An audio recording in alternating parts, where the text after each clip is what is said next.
Tony, ভালো করে জুতো পালিশ কর, চালাকি করিস না। আমি একটা পার্টিতে যাব। আরে দিদি, তুমি কি বলছো? আমি বাড়ির সবারই তো জুতো পালিশ করে দিই। আজ প্রথম তুমি আমাকে জুতো পালিশ করতে বলছো, আর আমি সে কাজ কি খারাপ করতে পারি? বাড়ির সব লোক মরে গেছে নাকি? আমি কলেজ থেকে একা হাঁটতে হাঁটতে বাড়ি এসেছি, আমাকে আনতে যাওয়ার একটা লোক নাই। তুমি কি করছিলা? তুমি আনতে যেতে পারোনি? আমি দিদি জুতো পালিশ করছিলাম। তোমার জুতো পালিশটা আগে হলো। তাড়াতাড়ি উপরে আসো, কিছু কাজ বাকি আছে, সেগুলো সারতে হবে। টনি, তুই তাড়াতাড়ি যা। তুই তো জানিস ও খুব রাগী মেয়ে, যদি ও কিছু বলে তাহলে কোনো প্রতিবাদ করবি না, চুপ করে থাকবি। বলো ম্যাম সাহেব, কি করতে হবে? আমি তোমাকে ভালোবাসি, আমি তোমাকে বিয়ে করতে চাই। আমি তোমাকে বলিনি এই বাড়িতে কোনো নিচু কাজ করবে না? কি করব বলো? দিদি হুকুম করলে আমি না করতে পারবো? ওরও দেখছে মনুষ্যত্ব বোধ হারিয়ে গেছে। সবার দেখা দেখি ও জুতো পালিশ করাচ্ছে। কাল থেকে আমি আর চুপ করে থাকিনি। কাল আমি সবাইকে জানিয়ে দেবো আমি তোমাকে ভালোবাসি। তাহলে তোমাকে দিয়ে কেউ নিচু কাজ করানোর সাহস পাবে না। না না, তোমার কাছে হাত জোড় করে বলছি, দয়া করে তুমি এসব কথাগুলি বলো না। তোমার কিচ্ছু হবে না, কিন্তু বাবুজি আমাকে মারতে মারতে এবার থেকে বের করে দেবে। টনি ঠিক কথাই বলেছে। তোদের ভালোবাসার কথা যদি বাড়িতে বলিস না, তাহলে সত্যি সত্যি টনিকে বাড়ি থেকে বের করে দেবে। তুই আমাদের মধ্যে নাক গলাবি না। তুই কি করে পারলি সবকিছু জেনে টনিকে দিয়ে জুতো পালিশ করাতে? আর তুই বুঝতে পারছিস না কেন? আমি টনিকে ছোট ভাইয়ের মতো ভালোবাসি। বাড়ি কাকা কাকি সবাই আমাকে খারাপ ভাবতে শুরু করেছিল, তাই আমি টনিকে দিয়ে জুতো পরিষ্কার করতে বাধ্য হয়েছিলাম। দেখো না দিদি, ও আমাকে ভালোবেসে বিয়ে করার জন্য জেদ করছে। এটা কি তোমাদের ফ্যামিলিতে মেনে নিতে পারবে? অবশ্যই পারবে, কারণ ভালোবাসা বড়লোক গরিব দেখে হয় না। আমিও তো একটা গরিব ছেলেকে ভালোবাসি, দিন আনে দিন খাই। আমি দুদিনের মধ্যে ওকেই বিয়ে করব, কেউ মানুক বা না মানুক। তাই বলছি, তুমিও বিশ্বাস রাখো, তোমাদের ভালোবাসাও পূর্ণতা পাবে। আমি ওকে সেটাই বলি, কিন্তু আমার কথা বোঝার চেষ্টাই করে না। দেখো সালমা, তোমার আব্বা আমাকে এই বাড়িতে ছোট থেকে নিজের ছেলের মতো মানুষ করেছে, আর আমি তার সাথে এরকম বিশ্বাসঘাতকতা করি কিভাবে বলো? এতে বিশ্বাসঘাতকতার কি আছে? আমি তোমাকে ভালোবাসি, তুমি আমাকে বিয়ে করবা, সিম্পল। তুমি আমার কথা বুঝতে পারবে না, আমাকে বাতিল করতে যেতে হবে। আমি গেলাম। কি বাবা, তুমি কোথায় যাচ্ছ? তোমাকে নিতে এসেছি, তাড়াতাড়ি গাড়িতে ওঠো। না না, আমি গাড়ি তুলবো না। লোকে দেখলে কে কি ভাবে বলো তো? কি কি ভাবলো আর কি কি ভাবলো না ওসব আমি দেখতে যাব। তুমি যে এত কষ্ট করে ব্যাগ নিয়ে হেঁটে যাচ্ছ, এতে আমার কষ্ট হচ্ছে না? তাড়াতাড়ি গাড়িতে ওঠো। কি হলো, ওঠো। দিদি, তোমার মেয়ে একটা ভিখারি ছেলের সঙ্গে পালিয়ে গেছে, সব তোমাদের স্পর্ধার কারণে এত বড় কাজ করতে পেরেছে। ভাই, তুমি ওই ভিখারিকে জামাই বলে মেনে নেবে কিভাবে? আমি জীবনে মানবো না। আমি আমার মেয়েকে ভালোবাসে দিয়ে একটু স্বাধীনতা দিয়েছিলাম, আর তার সুযোগ নিয়ে এত বড় জঘন্য কাজ করতে পারলো। কি হয়েছে আব্বা? কি হবে আবার? তোর ওই বড় বোন এই চৌধুরী পরিবারের মান সম্মান ধুলোর সঙ্গে মিশিয়ে দিয়ে এক ভিখারি ছেলের সঙ্গে পালিয়ে গেছে। তোদেরকে আমি এত কষ্ট করে মানুষ করেছি, কোনোদিন কোনো কিছুর অভাব বুঝতে দিইনি। আচ্ছা, তুই কি পারবি এই পরিবারের মান সম্মান ধুলিস্যাৎ করে একটা ছেলে হাত ধরে পালিয়ে যেতে? জানি তুই পারবি না, কারণ সেই বিশ্বাস আমার আছে। আমার ওরকম মেয়ের কোনো দরকার নেই। আজ থেকে বাবু তুই আমার একমাত্র মেয়ে, আর ওই মেয়ে মরে গেছে। বাবুজি, এরকম কথা বলবেন না। ও আপনার নিজের মেয়ে, দেখবেন একদিন সব ঠিক হয়ে যাবে। তুই চুপ কর, ও আমার মেয়ে না। আজ থেকে এই চৌধুরী পরিবারের সঙ্গে ওর কোনো সম্পর্ক নেই। কি ব্যাপার, চলে যাচ্ছ যে?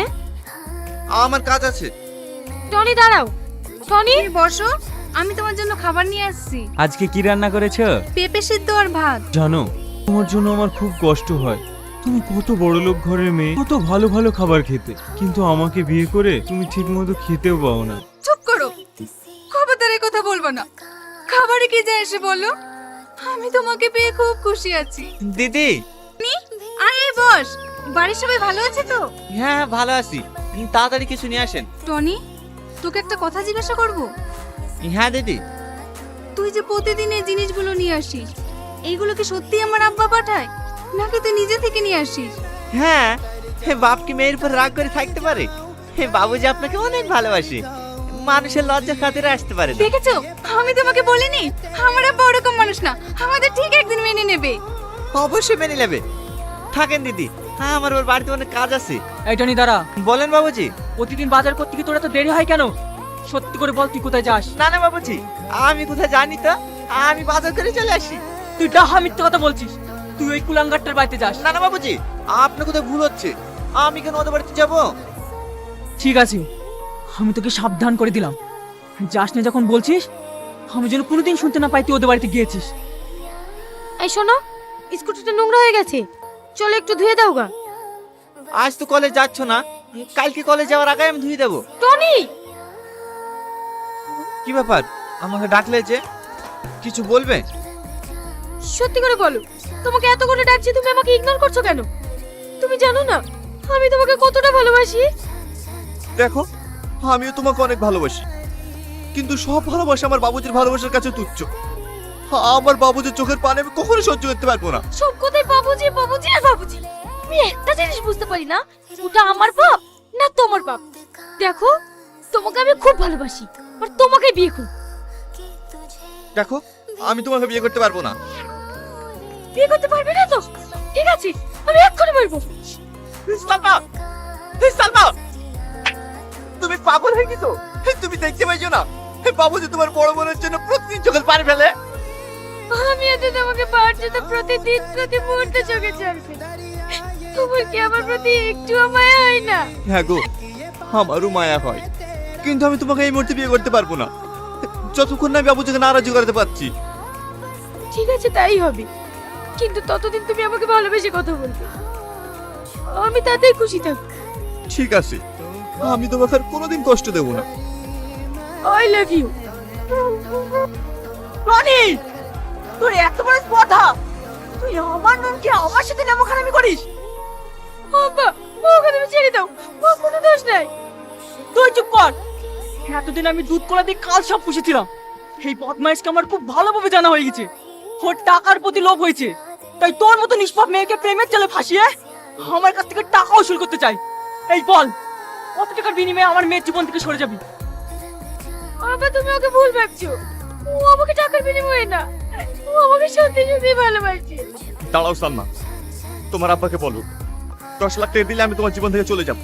তুমি এটা কি বলছো? হ্যাঁ, আমি ঠিকই বলছি, 10 লাখ টাকা পেলে আমার আর কিছু চাই না। দেখলি সালমা, এই বেঈমানকে আমি হারে হারে চিনে গেছি। তোকে আমি 10 লাখ টাকা দেবো, আইনি চাই। তুই মানুষ না জানোয়ার, তোকে আমি এত ভালোবেসে এত বিশ্বাস করে আমার জীবনের সব কিছু উৎসর্গ করে দিয়েছি, আর সেই তুই সামান্য কিছু টাকার লোভে আমার ভালোবাসা বিক্রি করে দিলি। চিটরে চি, তুই করে আমার চোখের সামনে থেকে দূরা, তোর মুখ দেখতে আমার ঘৃণা লাগছে। মা, আমরা আর কতদিন বাঁচবো বল? আমরা মরার আগে তোর বিয়েটা জানি দেখে যেতে পারি। তুই বিয়েতে রাজি হয়ে যা মা। না গো, ওকে জোর করো না, আমাদের ভাগ্যটাই খারাপ। আমাদের কোনো মেয়ে আমাদের মতো বিয়ে করবে না, ওরা ওদের ইচ্ছে মতোই বিয়ে করবে। কান্না করো না আব্বা, আমি তোমার পছন্দের ছেলেকেই বিয়ে করব, তুই সত্যি বলছিস মা?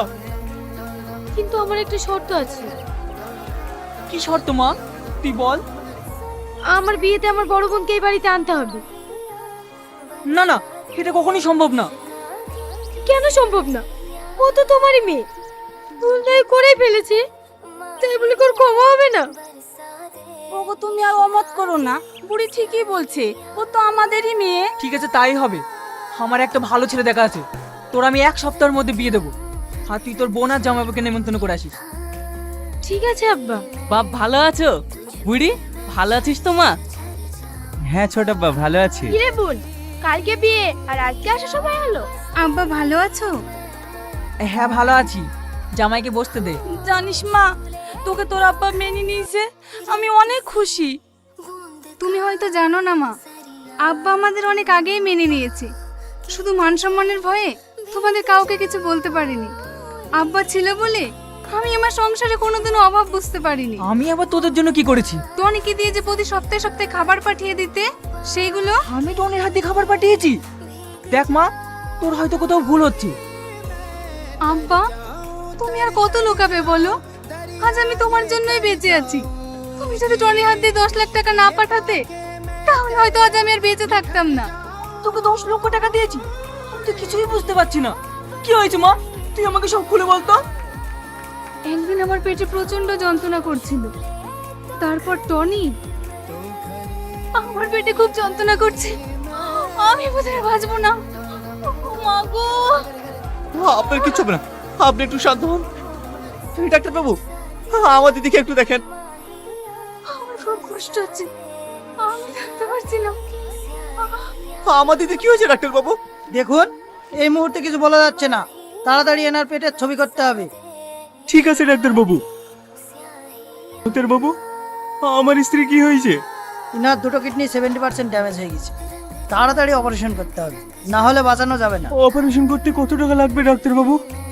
প্রায় 10 লাখ টাকা, আপনি তাড়াতাড়ি ম্যানেজ করুন। 10 লাখ টাকা? আমি আর মনে হয় তোমাকে বাঁচাতে পারবো না গো। আমি এখন 10 লাখ টাকা কোথায় পাবো? কান্না করেন না জামাই বাবু, আমি আমার দিদির জন্য যেভাবে হোক টাকা ম্যানেজ করবো। তারপরও 10 লাখ টাকা নিয়ে আসি, আর টাকাটা দেওয়ার সময় জানাই ওই টাকাটা নাকি তুমি দিয়েছো। হ্যাঁ, টাকাটা আমি দিয়েছি, তবে ওই টাকাটাই হতভাগের ভালোবাসার বিক্রির টাকা ছিল। এ তুমি কি বলছো আব্বা? আমার টনি ভাই কোথায়? কি হলো আব্বা বলো? অনেকে আমি বাড়ি থেকে কুকুরের মধ্যে দূর করে বের করে দিয়েছি।